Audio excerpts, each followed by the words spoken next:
Hello, I'm Dr. Jack Jacobs. I'm President and Chief Scientific Officer of Zetia Genesis Medicine. With our partners, Wound Healing Biopharmaceuticals, we are developing drugs for a number of neurodegenerative diseases. Today I want to talk to you about our work with Parkinson's disease. So our hypothesis is that Parkinson's disease is initiated by a lack of blood flow to a specific area of the brain. And we're going to talk about our drug, which is probably the most potent stimulator of new blood vessel growth in our bodies. So let me first introduce our drug to you. This is our drug candidate, FGF1, or fibroblast growth factor 1. It's a natural growth factor in your body. It's probably the most potent stimulator of new blood vessel growth in our bodies. And we're using this drug to stimulate new blood vessel growth in animals that have Parkinson's disease and hopefully in humans with this disease. Let me show you what this drug does naturally in our bodies. It stimulates new blood vessel growth, which is called angiogenesis. Okay? So angiogenesis is the growth of new blood vessels in our bodies. Here we see a wound. Think of this as a scab. Look underneath that scab. Look at these tiny new blood vessels. So that's our growth factor, FGF1, stimulating wound healing through new blood vessel growth in this wound bed. Now we can use our drug in larger amounts to do what we call therapeutic angiogenesis. And that's shown here where the drug, and this is out of the heart, we can stimulate new coronary artery vessel growth in the heart by injecting our drug directly into heart muscle, waiting 3 months, and we see new coronary arteries growing in those heart patients. These patients do much better on treadmill tests, and I'm not going to talk about this application today, but from this we developed an interest in growing new blood vessels in the brain.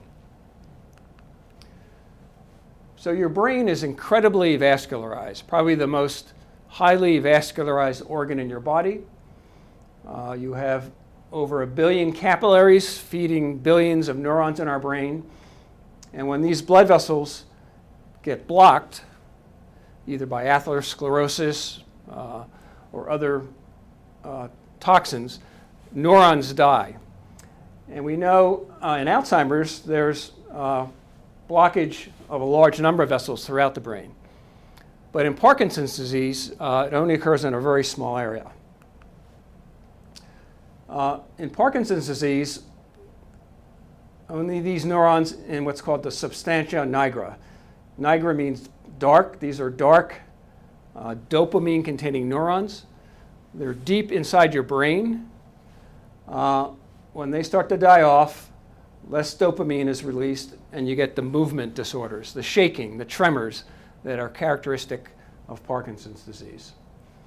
Now, if you look at blood flow in this area, you can use what's called functional MRI. It's a new imaging technology where you can look in real time at blood flow in that area.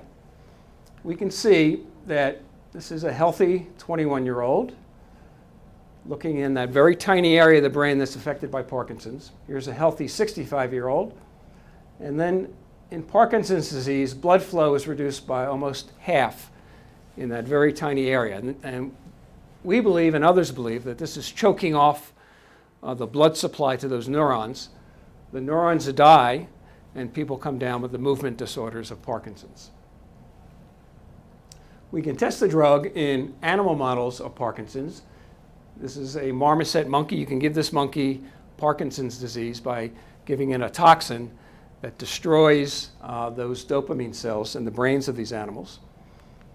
So here we give it a toxin, month 0, and then slowly they develop all the characteristic movement disorders in Parkinson's disease. So at month 8 here, they're shaking, they're not moving as well.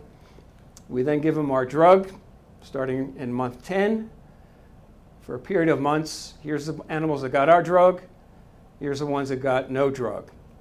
And there's quite a significant difference in the movement disorder between these animals and these animals. These guys are reversing and actually getting better. Now, since these are animals, we can actually look in their brains to see what our drug is doing in the brains of these animals. We can look in that very tiny area where the dopamine neurons are, and we can see if we're reestablishing new dopamine neurons. Okay, so you can take slices through the brain. This is control animals, no FGF1. FGF1 treated animals, you can see staining in brown. These are all new dopamine neurons. Okay, so we think this is addressing the root cause of Parkinson's disease in these animals. We're regenerating new dopamine neurons. This improves their movement. Now also, as in Alzheimer's disease, in Parkinson's you get an accumulation of toxic proteins in the brain in that very tiny area, which is also toxic to the neurons. So here's the brains of those monkeys. You can see this tangle.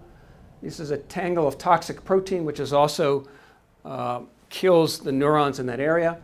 When you treat the animals with our drug, we flush it out. We think it's the new vasculature that's helping flush out these toxic proteins. So those two activities, growing new neurons, getting rid of a toxic protein, we think are reversing Parkinson's disease in these animals. So we're ready to go into humans now. We've submitted clinical studies to the FDA in Mexico. We've been approved. In Estonia, we're in the process of getting approved. US will be starting in about 6 to 9 months. We're doing one additional animal study. But we'll be looking at 3 doses of our drug. No placebo group. All patients will receive daily injections for 4 weeks. And then we'll look at safety primarily and also effectiveness. Are we reducing the tremors?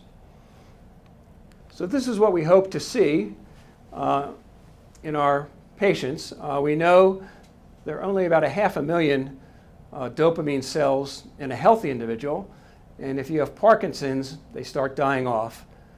And when you lose 60 to 80% of your dopamine cells, you have the symptoms of Parkinson's disease. So we're going to be treating patients right in this area, hoping to regenerate their dopamine cells, bring them back into this area where they're asymptomatic. So that is our hope, and we'll be getting into that trial in the very near future. So thank you for your attention.